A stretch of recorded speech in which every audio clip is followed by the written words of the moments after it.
warahmatullahi wabarakatuh. Perkenalkan, nama saya Saif Awajidapa dengan NIM H54012012023. Di video kali ini saya akan melakukan demonstrasi mengenai uji sarima dengan aplikasi SPSS. Untuk yang pertama ini sudah disediakan datanya, yaitu ada data BI Rate Indonesia pada tahun 2015 sampai tahun 2019. Yang pertama, kita akan copy terlebih dahulu datanya. Setelah itu kita masuk ke aplikasi SPSS, kita klik New Data, itu kita paste di sini. Nah, sudah di bagian variable names kita akan mengubah namanya di sini, diubah menjadi BI Rate. Dan di bagian measure kita ganti menjadi scale. Setelah itu, setelah diganti seperti ini, kita akan mengubah datanya di sini agar menjadi data bulanan, yaitu dengan cara kita klik data di sini, terus kita define data, dan di sini kita akan memilih just monthly ini ya.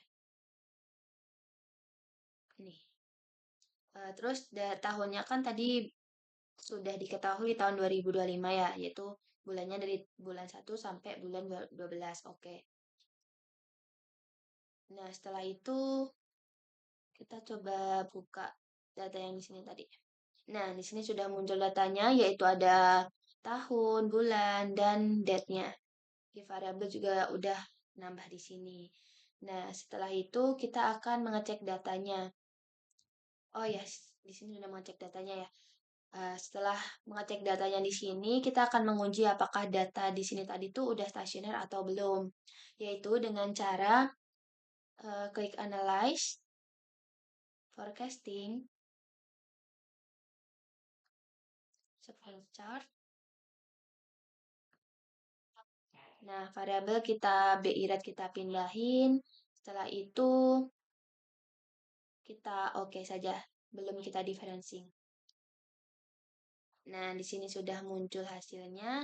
Nah, hasil di sini tuh menunjukkan bahwa datanya tuh masih belum stasioner. Karena dapat kita lihat masih grafiknya masih belum konstan. Setelah itu, setelah mengecek di sini, kita akan melakukan difference data agar datanya stasioner, yaitu dengan cara kita akan klik analyze lagi, forecasting,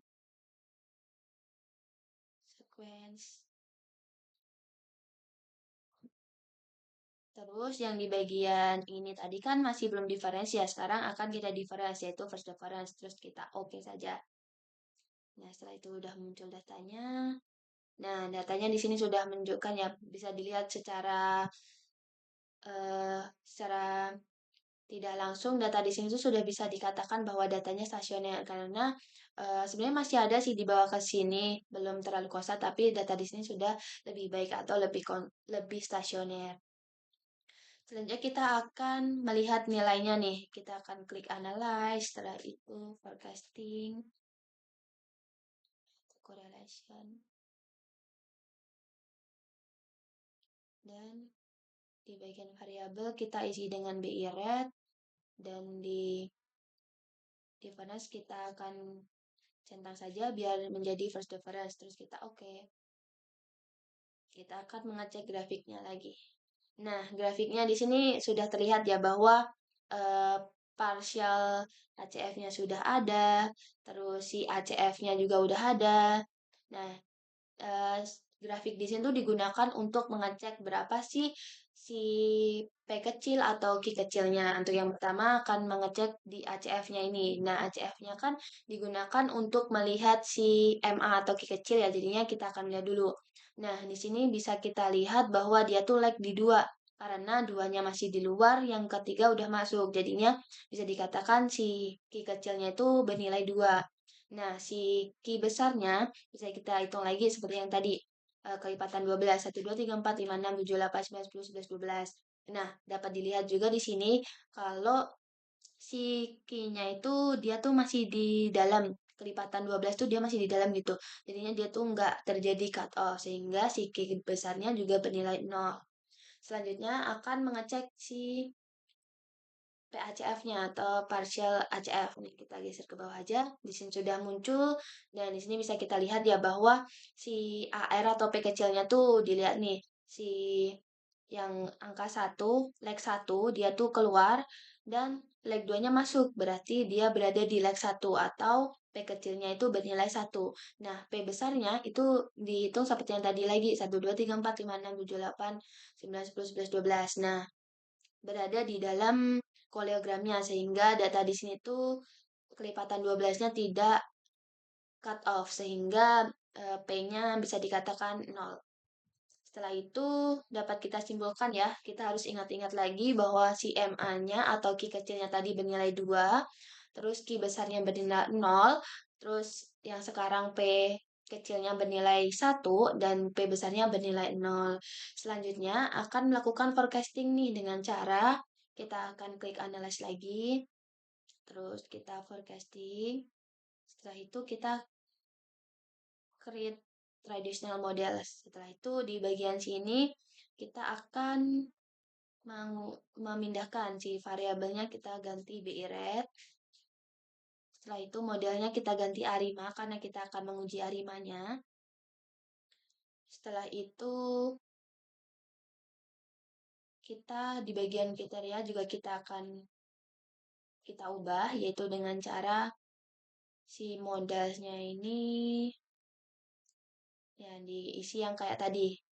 P-nya kan tadi ada 1. Setelah itu difference-nya kan karena fruit difference berarti juga 1. Terus nya kan ada 2. Nah, di bagian non-seasonal diisi seperti ini. Nah, seasonalnya diisi 0 saja.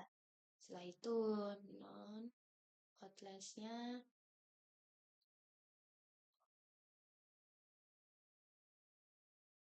sebentar. Ini continue. Setelah itu kita ke statistik. Di bagian statistik kita akan checklist yang di bagian ini semua. Yang di bagian fit measure kita akan checklist semuanya. Dan di bagian statistik for comparing itu kita checklist yang goodness aja. Setelah itu di bagian plots kita akan mencentang yang di bagian bawah saja, yang di bagian sini sampai confidence. Setelah itu outputnya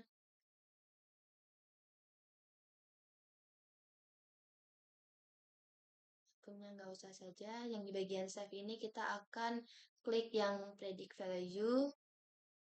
Nah, bagian option kita coba lihat lagi. Nah, di bagian option ini kita klik yang bawah saja, yaitu first case after end of estimation period strokes special date. Dan di bagian tahun ini kita akan menulisnya 2020 karena kita akan memprediksi pada tahun 2020. Nah, bulannya pengen mencoba di bagian bulan 5. Karena ini tidak boleh terlalu panjang karena hanya bisa digunakan untuk jangka panjang. Jangka pendek, maaf, bukan jangka panjang. Terus kita oke saja. Nah, setelah di oke, kita sudah bisa melihat nih hasilnya bagaimana. Nah, hasilnya nih seperti ini. Di bagian model statistik bisa kita lihat ya bahwa hasilnya tuh R square-nya ada 967, RMSE 212, MAPE 2137, MAIN kita lihat sampai di bagian normalis BC ini, negatif 2, 821. Nah, selanjutnya kita akan membandingkan nih dengan yang lainnya, dengan order yang lainnya, yaitu dengan cara analyze lagi, kita kembali yang tadi, forecasting, terus create tradisional, terus variabelnya yang di bagian variabel. Nah, yang di bagian variabel kita buka kriteria. Nah, di sini kita akan mencoba-coba nih mana sih yang paling bagus gitu. Nah, terserah nih mau dicoba berapa. Di sini aku pengen misalin jadi 1 ya, yang di key-nya. Kita continue saja. Nah, kita oke.